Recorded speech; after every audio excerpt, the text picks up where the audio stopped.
Fala galerinha, deixa eu arrumar aqui, ajeitar. Aqui é o Dog Taxi, Julian falando. Hoje nós viemos trazer aqui uma hóspede no nosso hotel e eu quis aproveitar agora que eu descarreguei o carro. São 8h50 da manhã.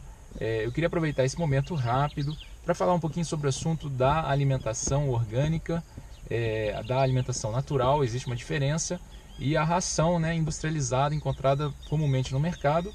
Mais ou menos o que eu aprendi na minha vida lidando com animais. Minha família, minha tia, minha mãe, que para quem conhece aqui na cidade, são pessoas que fundaram associações de proteção aos animais, ajudaram durante a vida inteira diversos animais de rua. Tivemos acessos à maioria de animais sem raça definida, e a gente soube lidar com isso pela quantidade de cães que nós tínhamos. Muitas vezes nós fomos obrigados a produzir a nossa própria ração. Foi uma necessidade econômica, financeira, para poder alimentar esses animais. E também fizemos uso de ração mais barata, desde as mais de guerra, né, conhecidas como ração de guerra, de marketing agressivo, mas não tem uma qualidade duvidosa, até as mais top encontradas no mercado. Variava de ano após ano, dependendo da nossa capacidade financeira, sobretudo da minha tia e da minha mãe. Na época elas podiam definir, né, qual seria a ração a ser usada.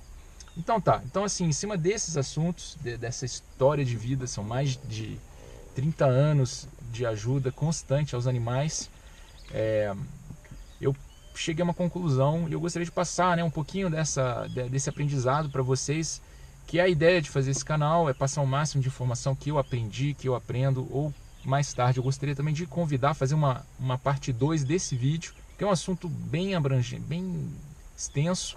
Chamar uma nutricionista, uma médica veterinária, para ser aqui entrevistada, dar informações a respeito da alimentação. E é um assunto que vai ser feito em 2 capítulos. Então esse é o primeiro, é um capítulo mais de introdução. Então vamos lá. Existe aí muito mitos, né, falando que a ração humana ela não pode ser usada para animais.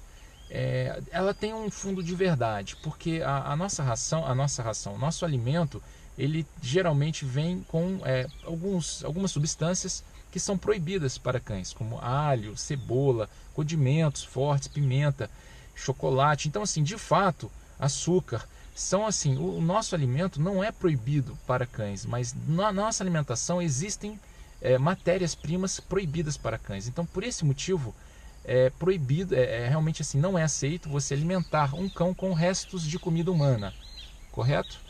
A não ser que seja uma comida orgânica, uma comida natural, aí sim você poderia pensar nesse quesito, mas isso é outra questão. Então sim, a comida como nós a conhecemos, o feijão com cebola, cebolado, tal, tudo isso são alimentos proibidos para cães e não deve ser dado ao animal, ok? Mas a diferença, né, falada assim, entre a ração orgânica e a ração natural, mas não é tudo a mesma coisa? Não, não é. A ração orgânica ela é feita com matéria-prima de consumo humano. Então, basicamente, você precisa de 30% de vegetais, 30% de amido, de carboidrato e 40% de proteínas. Essa é a tabela padrão usada para você produzir a ração alimento para cães, nessa porcentagem. Então, assim, quando você fala uma comida orgânica para cães, nessa comida ela pode absolutamente ser consumida por nós humanos. Da mesma forma que você está dando essa comida por animal, você pode fazer um segundo prato e botar para dentro da barriga.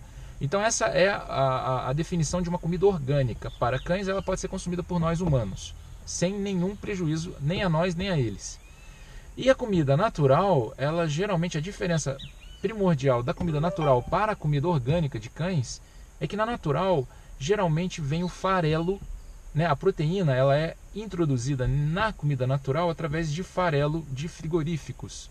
E sabido que no farelo, infelizmente, contém de tudo. Você não sabe, é um farelo que vem homogêneo, o cheiro bem agradável, assim, realmente você cheira, tem um cheiro de carne, mas ali dentro contém diversas coisas, tripas, osso, resto de pena. A proteína ali não é para consumo humano. Então a comida natural, apesar de ela não ter conservantes, corantes industrializados, ela não é para consumo humano. Você não consegue, né, ingerir essa ração natural, por mais que seja natural, porque você está colocando no seu organismo proteínas de procedência duvidosa. Então, e a orgânica não. A orgânica é aquela ração, aquela carne comprada num açougue, carne de primeira, carne de segunda moída, enfim, consumo humano também é dada aos animais, o que faz com que ela se torne uma ração orgânica. E a industrializada, a ração seca, né, mais seca, encontrada desde as mais baratas até as mais caras, são rações que, dependendo do valor, do preço, do quilo, você contém em todas elas conservantes, porque é sabido, né, que você pega um saco, mesmo as rações mais caras, e ele tem um prazo de validade de 3 meses, são 90 dias ali ao ar. Então não tem como um alimento, uma proteína, enfim, uma batata, quer dizer, qualquer que seja o amido, o carboidrato introduzido naquela ração, ele não tem como permanecer 90 dias sem conservantes. Então, naturalmente, são conservantes industrializados, né? E as rações mais baratas, elas contêm, além do conservante, ela contém também corantes industrializados, para ficar colorido. São geralmente as rações verdes. Fala, ração vegetal, aí tá lá verdinha, coloridinha, vermelha, pá. Então são rações que contêm corantes, o que é pior, porque todas essas substâncias, elas não fazem bem para o animal. Então o animal, ele come uma ração forçadamente, uma ração ruim. Mesmo as que não tem corante, mas tem conservante, são rações feitas com resto de animais. Em alguns casos, é comumente sabido que esse farelo, né, de proteína proteico que eu mencionei, usado em rações naturais, infelizmente, você não sabe a procedência. Em alguns frigoríficos, eles jogam os pintinhos numa máquina de triturar vivo. E aquilo vira uma gororoba junto com restos de osso, tudo que sobra, né, do corte, é jogado nessas máquinas trituradoras gigantescas e ela gera ali um composto. Esse composto é cozido e alguns casos cozidos, outros não. A pessoa que compra pode optar, né? Enfim, e uma vez cozidos, no caso do segmento que é cozido, ela vira um farelo pré-cozido, por assim dizer, em altas temperaturas, mas de procedência horrorosa, né? De puro sofrimento, em a maioria dos casos. Então, assim, essas empresas de ração, se para nós humanos nós tivemos agora um escândalo que foi abafado para o bem da economia do Brasil, nós sabemos que é vendido carne de procedência duvidosa, com extrema quantidade de hormônios absurda, câncer já enraizado. O próprio açougueiro corta a carne e encontra ali raiz, né, do câncer, de um tumor. Porque o animal, ele cresce, a galinha, a vaca, o bezerro, todos isso eles crescem num prazo rapidíssimo, né? Não totalmente fora da natureza. Isso faz com que a qualidade da carne esteja totalmente além do sofrimento animal absurdo que ocorre. A carne hoje ela não é um alimento saudável, eu não considero, tanto que eu não ingero carne. É uma decisão minha. Eu estou eliminando, né? Assim, não estou comendo carne já fazem 3 meses, vão fazer 4 meses que eu não estou comendo carne, a não ser que eu tenha algumas recaídas ainda. Então eu já me vi comendo na necessidade de fome, porque eu estava fazendo as corridas, eu já comi enroladinho de presunto, e sabido que o presunto é uma carne também de procedência duvidosa, enfim, resto de resto. Enfim, então assim, eu não estou ainda completamente vegetariano, diferente do vegano, mas esse é assunto para outro vídeo. Então vamos lá, pessoal, resumindo rapidinho aqui, senão o vídeo vai ficar gigantesco. O alimento, ele tem 3 categorias: do seco, com conservante, corante; do natural, que contém ainda farelo de proteína animal, de origem às vezes duvidosa; e o orgânico, que vem com um alimento totalmente apto para consumo humano. Então o mesmo alimento que você dá para o cão, você também pode consumir. E nós vamos agora ensinar, na segunda etapa, convidar uma médica veterinária, uma nutricionista, quem sabe as duas aqui dentro, para fazer para aprofundar um pouco a questão. Nós aqui estamos com uma horta orgânica, sem o uso de veneno, agrotóxico nenhum. Nós temos aqui uma produção pequena, são apenas 1.200 pés de alface, só que boa parte desses pés de alface estão ainda bem pequenininhos. Eu vou mandar uma foto deles e nós vamos usar esse material como vegetais, enfim, cenoura, produção de cenoura, batata, para poder adicionar na nossa ração orgânica aqui dentro do nosso asilo, do nosso espaço, e quem sabe com a aceitação a gente possa mostrar o processo de produção, a quantidade certa, os preços do quilo. É uma ração que geralmente fica mais barato que a ração comprada no mercado, industrializada, e ela geralmente, o máximo que pode acontecer é você bater de igual para igual. Ela dá um pouco mais de trabalho, pois sem o conservante na geladeira ela pode ficar apenas 3 dias, e a não ser que seja congelada a vácuo, então ela consegue ter um prazo de conservação maior, mas aí requer, né, a questão de um freezer, requer uma máquina a vácuo, uma seladora a vácuo, e nem todo mundo tem esse tipo de material, equipamento em casa, então complicou.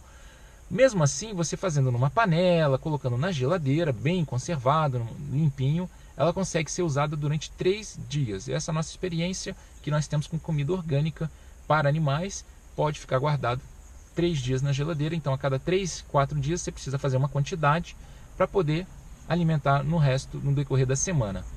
E enfim, então é um assunto bem polêmico. Eu não entrei muito, tinha feito um vídeo anterior falando, mostrando links de pintinhos sendo triturados, carne de procedência duvidosa, colocada naquelas máquinas de trituração. E eu pensei bem, eu falei, não quero isso, eu não quero divulgar coisas ruins. Elas existem, elas estão aí, quem quiser pesquisar, vai no YouTube e você terá acesso naturalmente a esses vídeos, mas eu não quero difundir uma prática horrorosa, demoníaca dessa. Com todo respeito, o sofrimento desses animais é ridículo, e assim, e eu não gostaria de trazer esse sofrimento para os nossos animais do asilo. Então a minha tentativa aqui é divulgar um pouco sobre essas diferenças de alimentos para cães que todos nós podemos fazer. Além de você economizar um bom dinheiro, você tem a certeza absoluta de que seu cão está comendo uma comida com procedências genuínas, de qualidade. Inclusive você pode se alimentar também, é uma brincadeira. Muitas pessoas consideram até divertido ir na cozinha preparar um alimento para o seu cão. É claro, lembrando que isso só é viável quando você tem 1, 2 animais, pequeno porte, e não é o nosso caso, né? Nós temos mais de 10 cães aqui no nosso asilo, então já é um volume um pouco maior, mas mesmo assim eu conheço muitas pessoas que têm 10, 12, 15, 20 cães em casa. E quem sabe, né, apresentando aqui como fazer essas etapas, como conservar sem conservantes, por exemplo, eu posso ajudar vocês a reduzir um pouco e a melhorar a qualidade de vida de seus animais. Beleza? Então foi um assunto de introdução. Eu peço desculpa para quem teve uma expectativa maior, né, de informações, mas num vídeo número 2 eu vou convidar pessoas gabaritadas, porque minha experiência é da minha vida com a minha mãe e minha tia, e eu quero trazer para vocês a parte de informação de profissionais do ramo, beleza? Então é isso aí, Dogão aqui, um abraço, até o próximo vídeo, falou!